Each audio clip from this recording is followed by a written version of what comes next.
everybody. I'm Rikki Smith. Welcome to Faith on Friday Presents.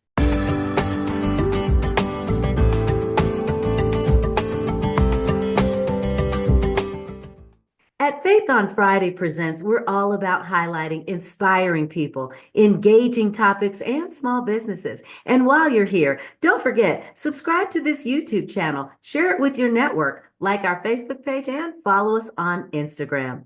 All right, folks, 'tis the season, and it's not very merry for a lot of people. There are childhood traumas that people are dealing with. There are losses. There are things that people are struggling with right now, whether it's loneliness, anger, anxiety, or just fear. But did you know there is hope in troubled times? We're going to talk about that today. First of all, everyone, please say hello to my guest, Miss Sheryl Motiff. Woo! Hi, everybody. Sheryl, how are you, my friend? I am doing so great. Oh, thank you so much for being here. I appreciate it. Thank you. No problem. Y'all, first of all, I have to tell you, full disclosure, this is her first podcast. Woo! I'm super excited. So, that being said, And who Sheryl, better to do it with than you, Rikki? I was thinking the same thing, girl. Sheryl, go ahead and tell everybody about yourself and where you're located. So I am Sheryl Motiff. I live in Madison, Wisconsin. I am married. I have 4 children. My husband lives in Hawaii, and I live in Wisconsin. So we have a very non-traditional marriage that works so well. And I get to travel to Hawaii every 6 weeks. Nice. Yep. Wow. Yep. I'm telling you, we talked earlier. This is how you stay married forever. I Yep. love it. That is Yep. so Yep. good. Yep. And then my 4 kids are 24, 21, 20, and 12. So my 3 oldest are mostly adulting. They're Mhm. adulting really well. Okay, They're not great. adults yet, but they're adulting. And then my Mhm. 12-year-old is a 7th grader. There you go. Yeah. Perfect. Absolutely perfect. I love it so much. Thanks so much for that. So, Sheryl, as you heard in our intro, Yeah. 'tis the season to be jolly, but it may not be so jolly for lots of folks. So, talk to us real quickly. Tell us what we're talking about today, my friend. So I am here to tell you that there is hope in the midst of any and all circumstances. And I find my hope in Jesus as my Lord and Savior. All right. And I've been a Christian for over 20 years and recently have gotten on fire again, the way I felt when I was a new Christian. Hmm. And I'm excited to be sharing about Jesus, his birth, and the salvation that he offers us. Yeah, I like that. It's the hope that It he is the offers. hope. But so Yep. many people don't have hope at this time of the year because of, like you said, a myriad of reasons. So, Cheryl, where did you come up with, and I understand the concept, but where did you come up in your faith realizing that Jesus is literally the hope of the world? Well, I think for me, it's in the darkest places Mm, where I didn't have anywhere else to turn. I didn't have anything else to do except turn to him. hmm. And in the good circumstances, I tend to stray from him Sure. and I tend to look to the world Hmm. for happiness Yeah, and fulfillment. yeah. And something will bring me back to him. Hmm. And then I'm like, oh, well, yeah, this is where I can stay all the time. Yeah, that's so true. And it's so funny because you do have people who feel hopeless. Regardless of the situation. I lost a job, I lost my person, my relationship is messed up, I didn't get the job that I wanted, my house is a mess, and I just can't think to clean it anymore. And do I really weigh this much? And there are so many things that can make us feel hopeless. Did you ever, can you tell us about a time when you felt hopeless and the name of Jesus helped? Probably at the lowest point was when I was in the midst of my divorce. Mm, And I didn't have any money. I wasn't living in my marital home because my ex-husband was there and my mm, kids and I were out and we were staying with a friend. I didn't have anything else to do except call on God. yeah.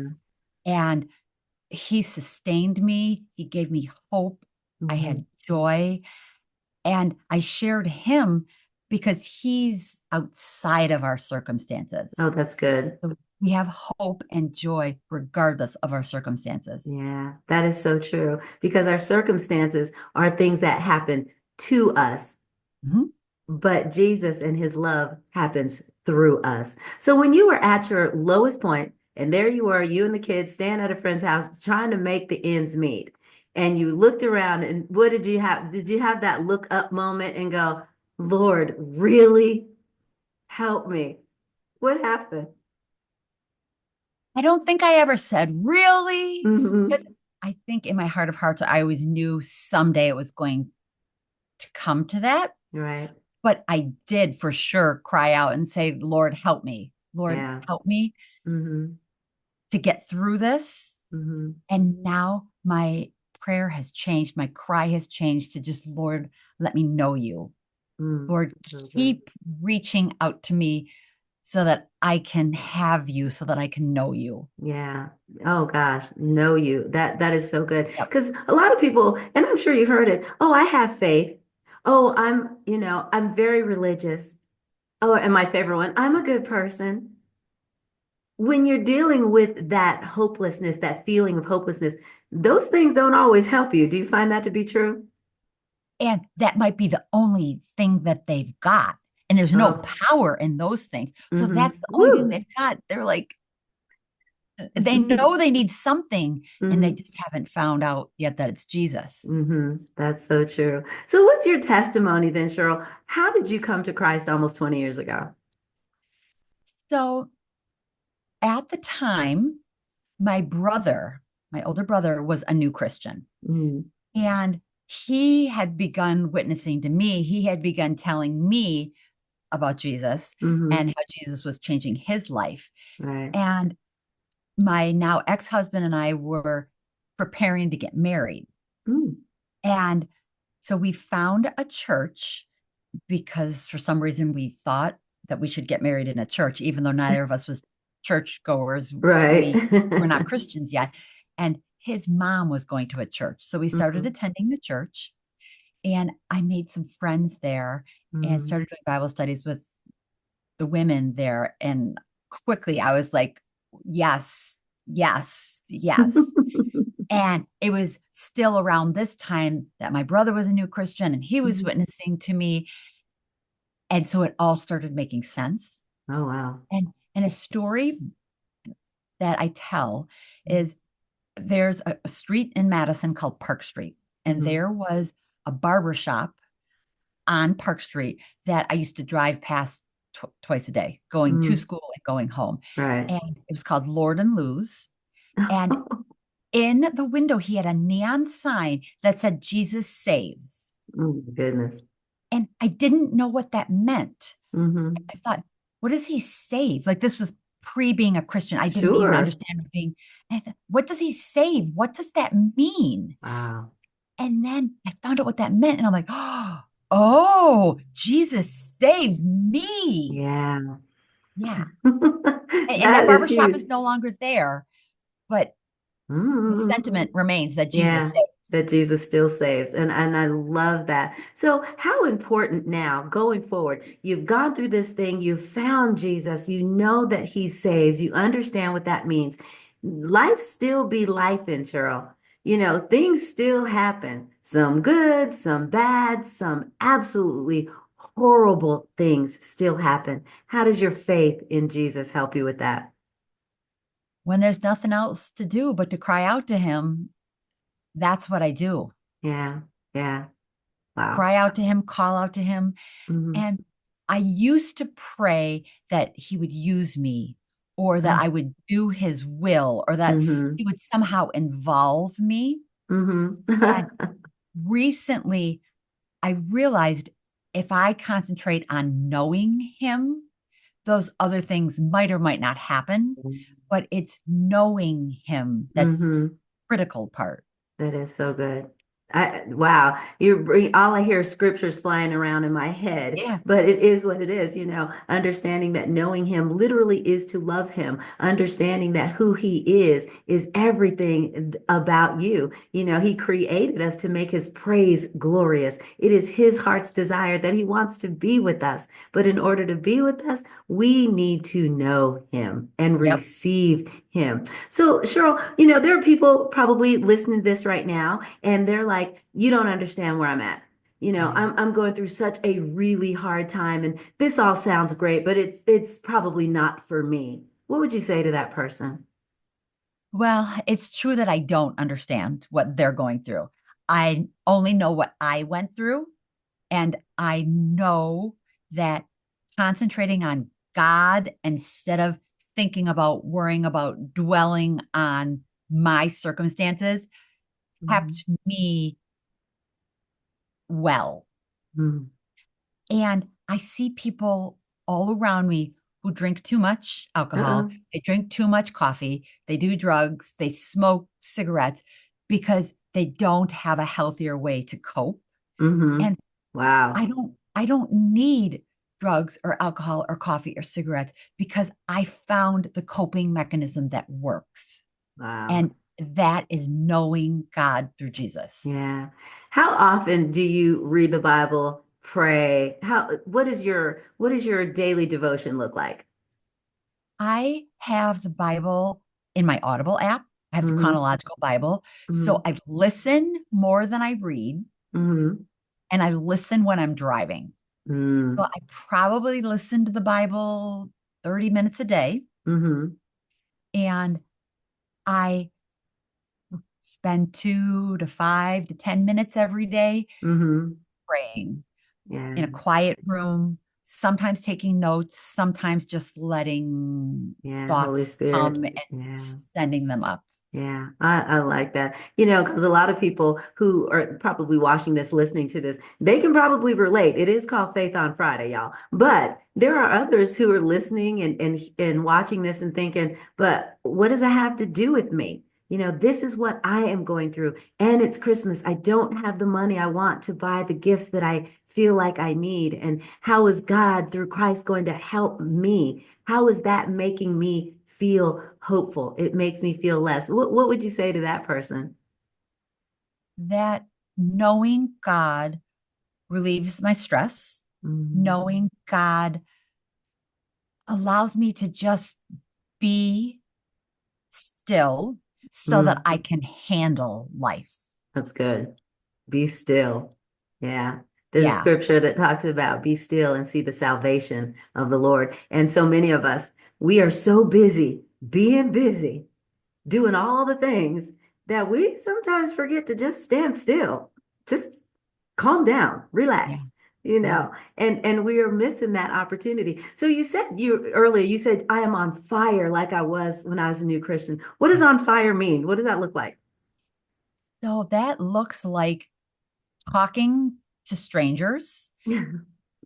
That looks like talking to my neighbors. Mhm. That looks like talking to the people at church and connecting on a deeper level. Mhm. And I guess I'll give you two examples of the first two. I am a sometimes Uber driver, Mhm. and I had a young man in my back seat who, can I get controversial? I, okay.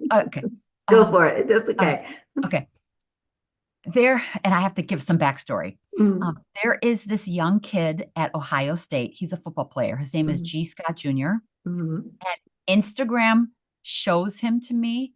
And this kid is changing Ohio State Mhm. because he loves Jesus and Wow. he's baptizing his football teammates and he's baptizing students on the Ohio State campus. Oh my God, So, that's phenomenal. yes. So I said to this guy in my back seat, you know, if more men were getting baptized because they believed in Jesus, there'd be less abortion in the world. Wow. Because, like, men getting baptized, they're either not going to get a woman pregnant, and if they do, they're probably going to take care of the woman and the baby. Like, Well, there you uh, go. Okay. There you go. So I said this to this guy in my backseat, and he's a youngish Hmm. man. And he was like, "Oh, I never thought about that, but yeah." And then he went on to tell me that his dad is a pastor and that he's studying to be a pastor. Oh my goodness. Right. And I'm like, "Well, so where do you go to church?" He's like, "Well, I'm not really going to church right now." I'm like, "Well, guess what? You can come to church with me on Sunday." So I now, love it. now we're texting each other and Hmm. talking about the things of God. Yeah. Wow. That is so huge. And Yeah. that is what's going to draw people. The Bible tells us that if I be lifted up, I will draw all men unto me. And so you are lifting him up by talking about it. So moving Yep. a little bit further. Now, you also have a whole business as well. Tell us a little bit I about do. your business. Yeah. Yes. So I am a Mary Kay beauty consultant. Hmm. My 11-year anniversary is in February, Okay.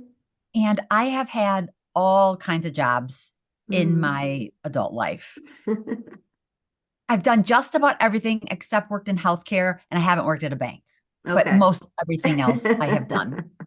And the thing that I loved about each thing was the people that I got to be with. Yeah. So I love meeting new people, especially. I love Hmm. being with people. I love building relationships because when I'm with people, I get to share my faith. I get to tell people Hmm. about Jesus. Right.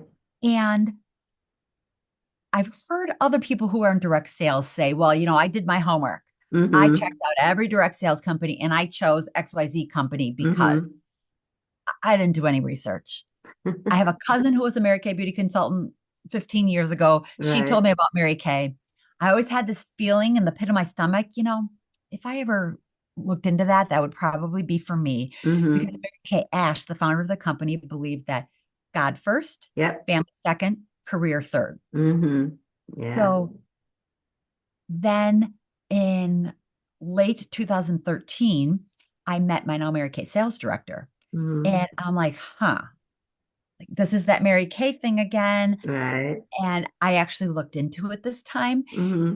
and it's everything that I love. I get to be with the people, Hmm. and the products are great, but I Yeah. don't stay in business for the products. I stay Hmm. in business for the people I get to meet and for my customers and for my Mary Kay consultant sisters. Wow. That Yeah. is so good. Yeah. Now, Cheryl, there's so much here, whether it be your faith, or whether it be your desire to be with the people, your business, and all the things you have going on. If someone wanted to reach out to you or further this conversation or ask you more about this Jesus thing, where's the best place for them to find you?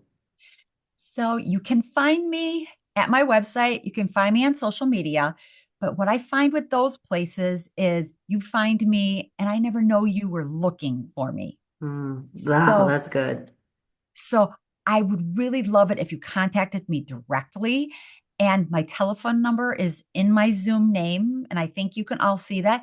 So call me, send me a text, tell me who you are. And yeah, Wow. and I'll be in touch. That is so good. Don't worry, everybody. If you can't see the number or you don't know where to find her, all of her contact information will Perfect. be in the description below. So please, you heard her say she wants you to reach out to her. And while you're here, please subscribe to this channel, like our Facebook page, and follow us on Instagram. We want to know you're here too. Cheryl, my friend, before I let you go, we got to play a game. Okay. All right, so this game is so simple. It's called What's Your Favorite? I'm just going to ask you a couple of things and you just tell me what your favorite is. Are you ready to play, my friend? I am, yeah. All right, let's do this.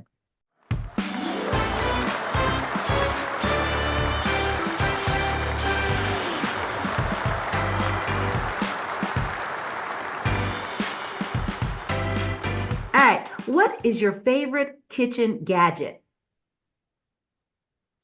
The avocado smasher so I can make guacamole. Oh, very nice. Okay, we're going to have to talk about the guacamole because I'm in El Paso. We do guacamole better than anybody. So Oh, we'll have I to want to talk know. about that later. Yeah. What's your favorite app on your phone? Well, Facebook or maybe TikTok. Really? Yeah. TikTok. Okay, I'm not mad about it. Or What is your or Audible. Or Audible? Audible. Okay, Yeah. I'm an Audible fan too. I Yeah. I do have Audible. What is your favorite downtime activity? Sleeping. I still say sleeping should be an Olympic sport. That's just me. Yep. What is your favorite guilty pleasure? Dark chocolate? Very nice, very nice. What is your favorite time of the day? Dusk. When it's not really daytime anymore and it's not Mhm. nighttime. It's, Wow. The in-between time. It's yeah, pretty at that time too. yeah. And finally, my friend, finish this sentence. I have a ridiculous amount of blank. Clothes.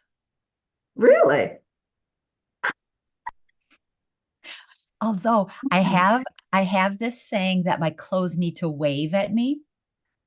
So what that means is I cannot have so many clothes that they're packed in there so tight that I Oh, can't get it okay. out. I see. I And see. I'm at a place right now where I need to purge just a little bit because they're not as free moving as I like them. So Okay, clothes need to see, wave at me. we probably can all